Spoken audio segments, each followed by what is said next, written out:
ও ভাইরে ভাই, শাকিব খানকে পাওয়ার জন্য ছটফট করতে থাকা নায়িকা মিষ্টি জান্নাত, যিনি মেগাস্টারের তৃতীয় বধূ হবার জন্য পাগল হয়ে আছেন। ইতিমধ্যে শাকিব খানকে জড়িয়ে একাধিকবার সংবাদের শিরোনামে আসেন নায়িকা মিষ্টি জান্নাত। তবে এবার আর কোনো খবর নয়, সরাসরি নিজের বিয়ে নিয়ে হাজির হলেন এই নায়িকা। বর আর কেউ নয়, আমাদের সবার পরিচিত মেগাস্টার। বিয়ে করি নাই সেটা কিন্তু কেউ এখনো জানে না, বিয়ে করতেও পারি আবার নাও পারি, সাসপেন্স। এমনটাই খবর রটিয়েছেন এই জনপ্রিয় নায়িকা।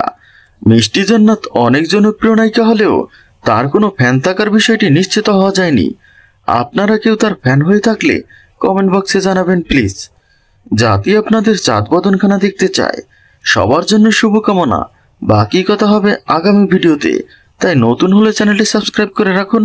ধন্যবাদ।